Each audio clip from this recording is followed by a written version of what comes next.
चालू करू का?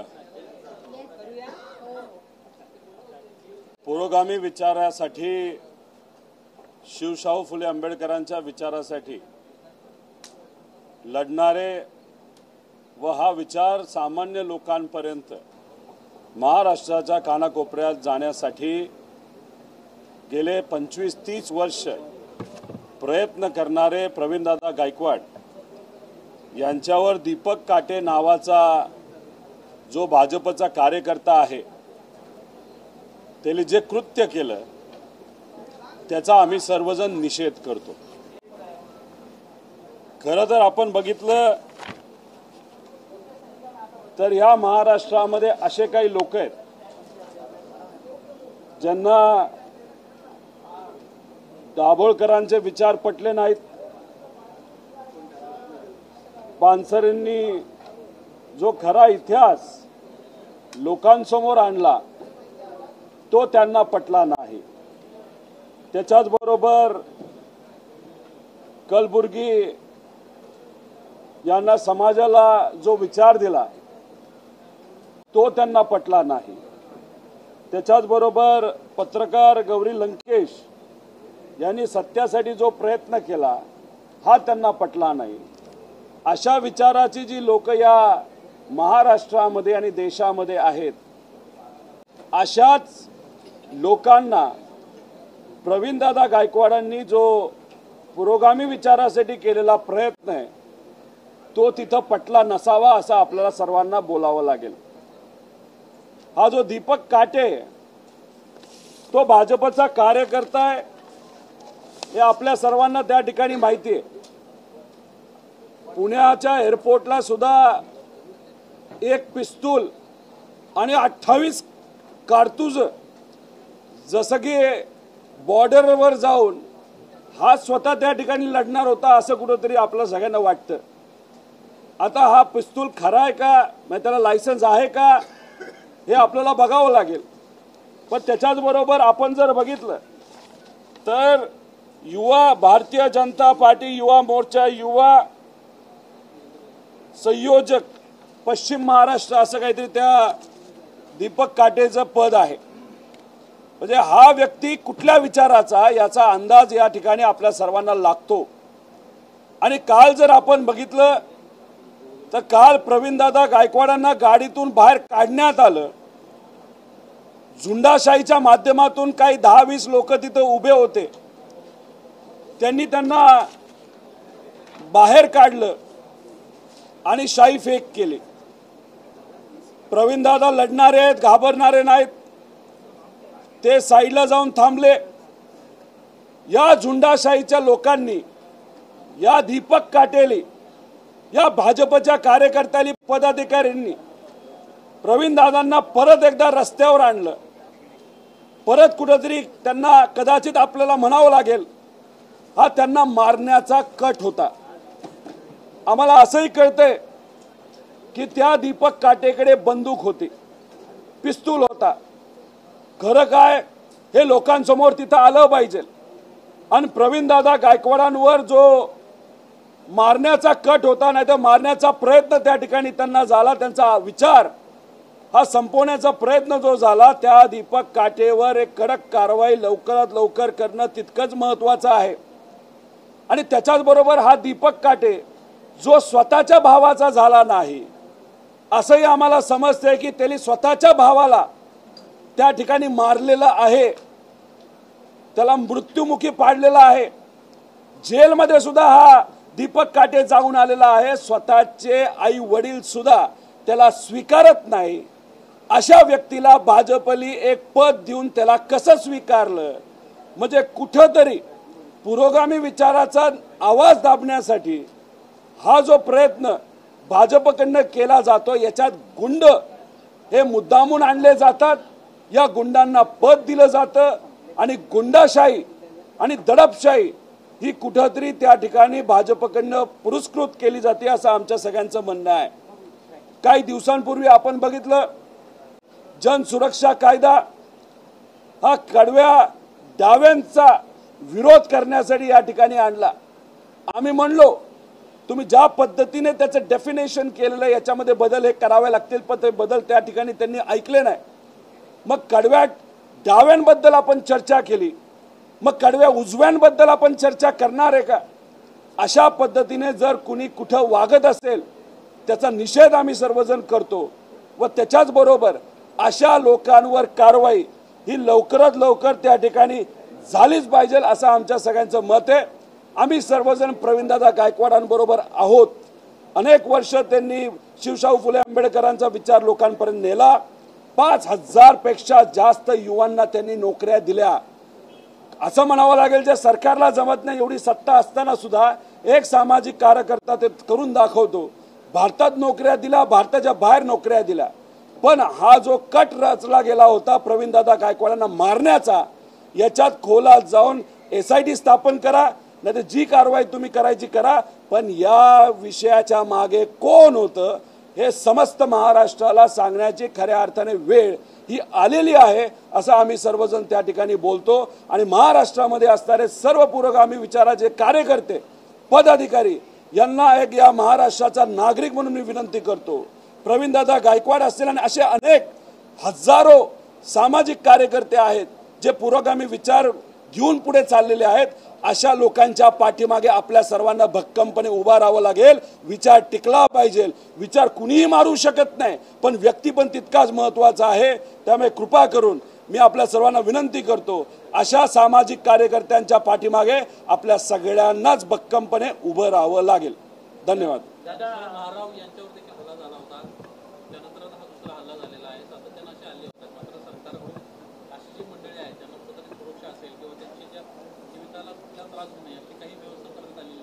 नाही, आपण जर बघितलं तर असे अनेक लोक आहेत जे खरा इतिहास हा लोकांपुढे आणत असतात आणि काही असे लोक आहेत जो खोटा इतिहास पुढे आणण्याचा प्रयत्न सातत्याने करत असतात. खोटा इतिहास पुढे आणण्याचा प्रयत्न करणारे जे लोक आज सत्तेत आहेत आणि जे लोक जे पुरोगामी विचाराचे कार्यकर्ते आहेत, कुठे शिवशाहू फुले आंबेडकरांचा खरा विचार लोकांपुढे घेऊन जात आहेत, हे सत्तेतले लोक अशा गुंडांना ताकद देत त्या लोकांच्या विरोधात कटकारस्थान करण्याचा त्या ठिकाणी तो प्रयत्न केला जातो, ना ताकद दिली जाते. त्यामुळे हे सरकार हे पुरोगामी विचाराच्या विरोधातलं आहे, शिवशाहू फुले आंबेडकरांच्या विचाराच्या विरोधातलं आहे. पण अशा पद्धतीने तुम्ही जर गुंडांना ताकद देत असाल, गुंडांना तुम्ही पुढे करत असाल, हे चालणार नाही. ही फक्त सुरुवात आहे.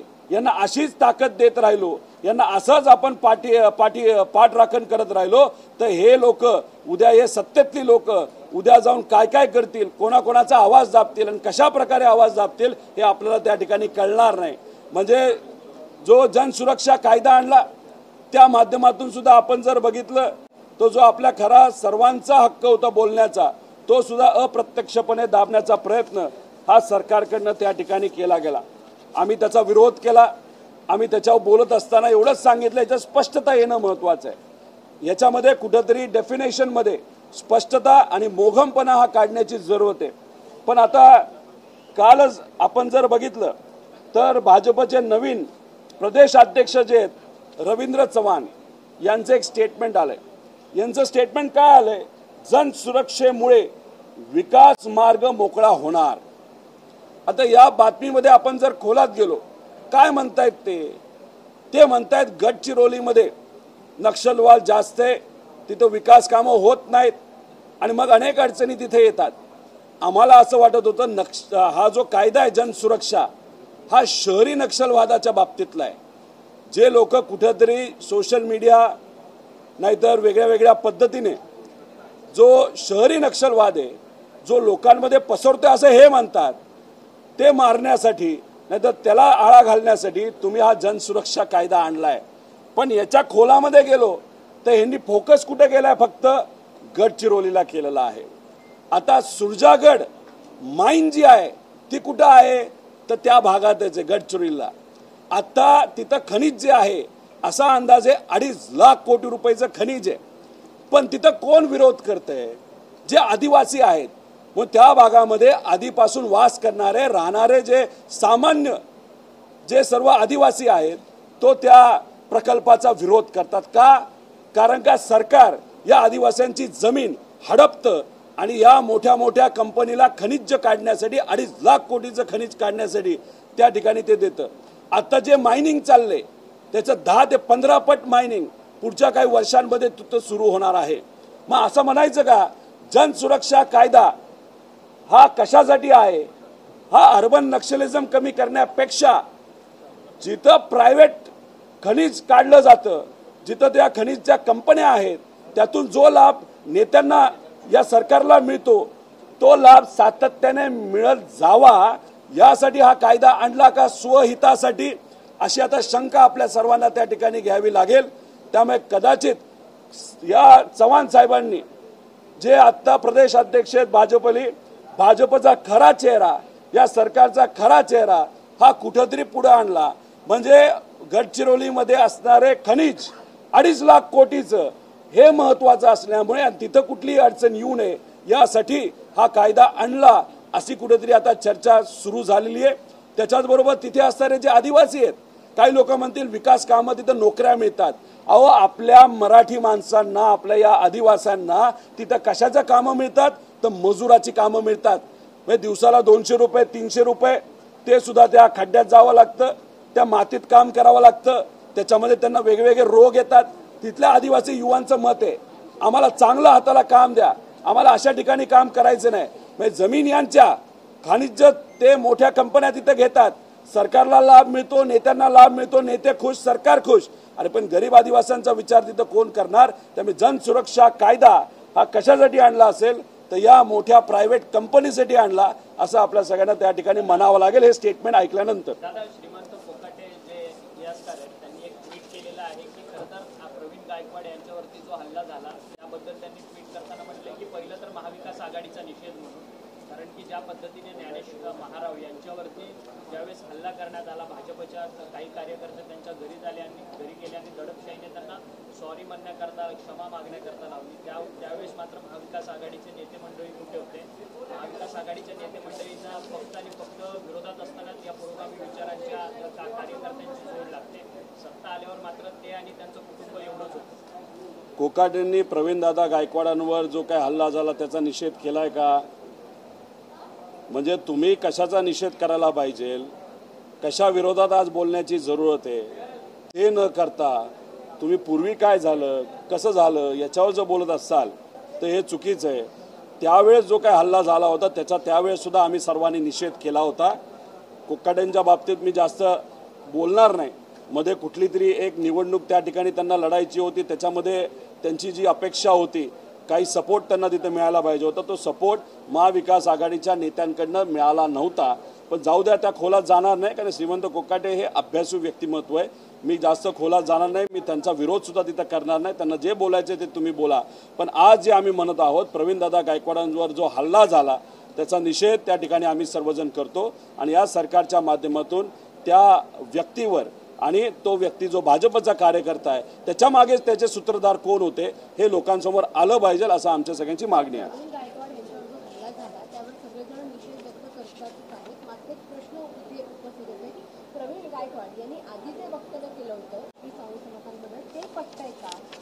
श्री स्वामी समर्थांबद्दल त्यांनी केलेलं वक्तव्य याचा कुठलाही व्हिडिओ जर असेल तो तुम्ही आणून दाखवा। जी चर्चा त्यांनी कुठेच केली नाही, त्याचा व्हिडिओ नाही, त्याचा पुरावा नाही, या बाबतीत तुम्ही जर प्रश्न करत असाल आणि भाजपचे लोक जे बोलत असतील त्याच्यावर आपण किती वेळ चर्चा करत राहणार? पुरावे असतील तर पुरावे पुढे आणा, मग त्याच्यावर आपण सर्वजण चर्चा करू।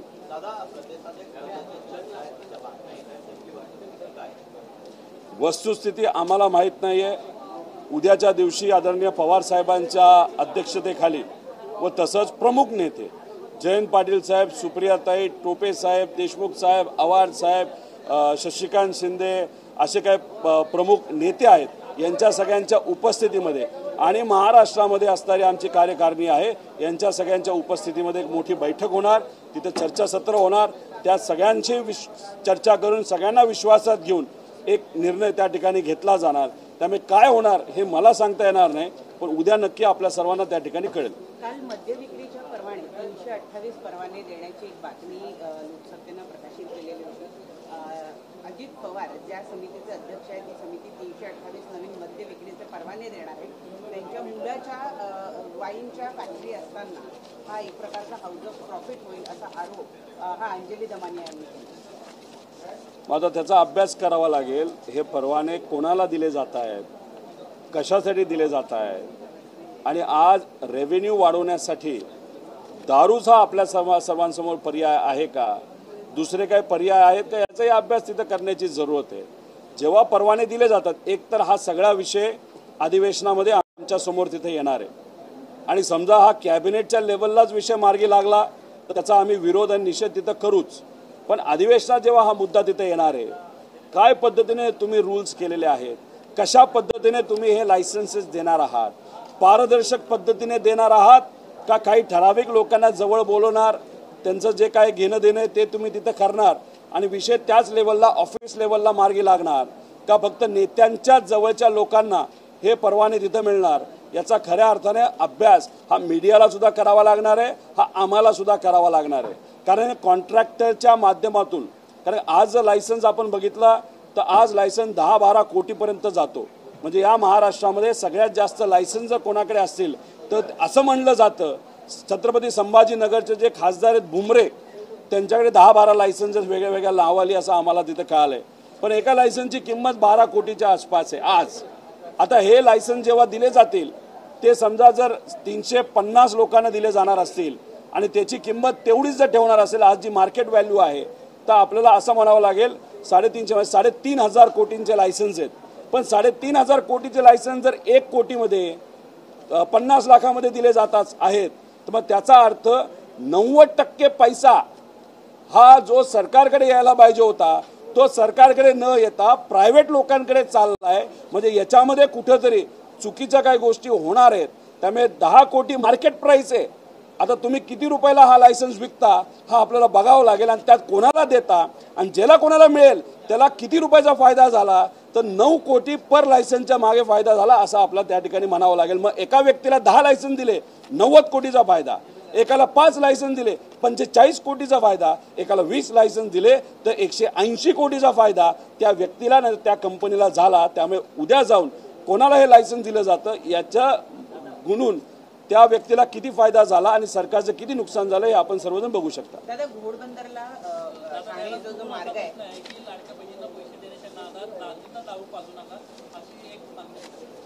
आता तेच आम्ही म्हणतोय की तुम्ही उत्पन्न वाढवण्यापेक्षा आणि जो 85,000 कोटीचा जो तुम्ही मार्ग करताय शक्तीपीठ, ज्याची खरंच जरूरत नाही, ते 85,000 कोटी तुम्ही विकास कामासाठी वापरा. कशाला तुम्हाला दारूचे लायसन्स देऊन अतिरिक्त दारू लोकांपर्यंत जावी यासाठी प्रयत्न करा. मग एका बाजूला लाडक्या बहिणी आहेत, पण लाडक्या बहिणींचं हे सुद्धा मत आहे की दारू पाजू नका, दारू कशी तरी कमी झाली पाहिजे, दारू बंदी झाली पाहिजे. आणि दुसऱ्या बाजूला तुम्ही लाडक्या बहिणींना 1,500 रुपये महिन्याला देताय आणि दुसऱ्या बाजूला लायसन्सेस वाटतात दारूचे. याच्यात असं कुठेतरी म्हणावं लागेल की लाडक्या बहिणींना 1,500 रुपये आपण द्यायचे आणि लाडक्या भाऊंना कशात अडकून ठेवायचं, नोकरी नाही, त्याच्यानंतर हाताला काम नाही, पण कशात गुंतून ठेवायचं तर दारूमध्ये गुंतून ठेवायचा, असा कुठेतरी प्रकार या सरकारच्या माध्यमातून केला जातोय असं आपल्याला म्हणावं लागेल. म्हणजे हे सरकार धुंद कशात आहे तर सत्तेत आहे, अहंकारामध्ये धुंद झालंय, आणि गरिबाला कशात धुंद ठेवायचं यांना तर दारूमध्ये, असं आपल्याला इथं कुठेतरी म्हणावं लागेल. नाही तर ही परिस्थिती आज या महाराष्ट्रामध्ये आहे. पण दादा, ज्या 41 कंपन्या आहेत, 41 कंपन्या सगळ्या राजकारण्यांच्याच कंपन्या आहेत. त्यामध्ये अनेक राजकारणी येतात, त्यामध्ये अनेक राजकारणी लोक पार्टनरशिपमध्ये आहेत, अप्रत्यक्षपणे प्रत्यक्षपणे. म्हणून तुम्हाला सांगतोय, एक लायसन्स दिलं आज 10 कोटी मार्केट व्हॅल्यू आहे. काही लोक कॅशमध्ये पैसे देतात असं आम्हाला कळलेलं आहे. 10 कोटी व्हॅल्यू असेल, त्याची व्हॅल्यू आज सरकारने 1 कोटी केली ऑफिशियल, तर 9 कोटी रुपयाचा फायदा एका लायसन्स मागे त्या कंपनी मालकाला होणार आहे. त्या कंपनी मालकाला 10 लायसन्स दिले तर त्या कंपनी मालकाचा फायदा 90 कोटीचा झाला. म्हणजे सरकारचं नुकसान, म्हणजे गरिबाचं नुकसान किती झालं, या महाराष्ट्राचं नुकसान किती झालं तर 90 कोटीचं झालं. त्यामुळे आता नावं एकदा बाहेर आली त्याला फक्त गुणायचं, कितीली 9ली गुणायचं आणि लायसन्सली परत गुणायचं. याच्यात तुम्हाला कळेल की भ्रष्टाचार नाहीतर फायदा हा त्या लोकांचा त्या कंपनीचा, त्या मालकाचा, नेत्यांच्या नातेवाईकांचा किती रुपयाचा झाला आणि सरकारचं आणि टॅक्स पेयरचं नुकसान किती कोटीचं झालं. छत्रपती संभाजीनगरमध्ये 10 महिन्यांपासून नवीन लाडक्या बहिणींची नोंदणी ही बंद झालेली आहे आणि ज्यांची नावे नोंदणी झालेली आहे ती देखील कमी करण्याची शक्यता आहे. अहो मी तेच सांगतो, 22 लाख महिलांची नावं कमी केली जाणार आहेत, त्यातली 8.5 लाख नावं ही कमी गेलेली आहेत. इलेक्शनच्या आधी आपण जर बघितलं तर ॲडव्हान्समध्ये 3-3 महिने आधी त्यांना तिथं महिलांना पैसे दिले जात होता. 4,500 रुपये काही लोकांना अचानक मिळाले ॲडव्हान्समध्ये, काही लोकांना तिथं 6,000 रुपये मिळाले. आणि आता इलेक्शन झालं, जसं त्या शिक्षकांचं होतं, इलेक्शन झालं, मतदान मिळालं, सत्ता आली आणि बऱ्याच योजना तुम्ही बंद केल्या. लाडक्या बहीण योजनेला कदाचित आपलं लोकल बॉडी इलेक्शन म्हणजे जिल्हा परिषद, पंचायत समिती, महानगरपालिकेचं इलेक्शन होऊस तर ते कदाचित बंद केलं जाणार नाही, पण ते झाल्यानंतर तेही योजना बंद केली जाणार. म्हणजे कुठेतरी महिलांच्या मताचा उपयोग हा फक्त सत्तेत येण्यासाठी केला, लाडक्या बहिणींच्या मताचा उपयोग फक्त सत्तेत आल्यासाठी केला आणि सत्ता झाल्यानंतर मात्र त्या ठिकाणी या महिलांना विसरून गेले. 29 पर्यंत नवीन नोंदणी होणार नाही आणि जेव्हा लोकल बॉडी इलेक्शन संपतील तेव्हा एखादा भाजपचा कार्यकर्ता जसा ओबीसी आरक्षणाच्या विरोधात भाजपचा कार्यकर्ता कोर्टात गेला होता, तसं भीती आम्हाला अशी वाटते लाडक्या बहीण योजनेच्या विरोधात एक यांचाच कुठला तरी कार्यकर्ता हा कोर्टात जाऊन जर यांना डायरेक्ट बंद करता येत नसेल तर कदाचित हे सरकार इतकं चाणक्यच्या विचाराने हुशार आहे, कोर्टात जाऊन ह्याला बंद करतील, पण ही योजना पुढं 29 पर्यंत कंटिन्यू करतील असं मला वाटत नाही. चला, धन्यवाद. झालं की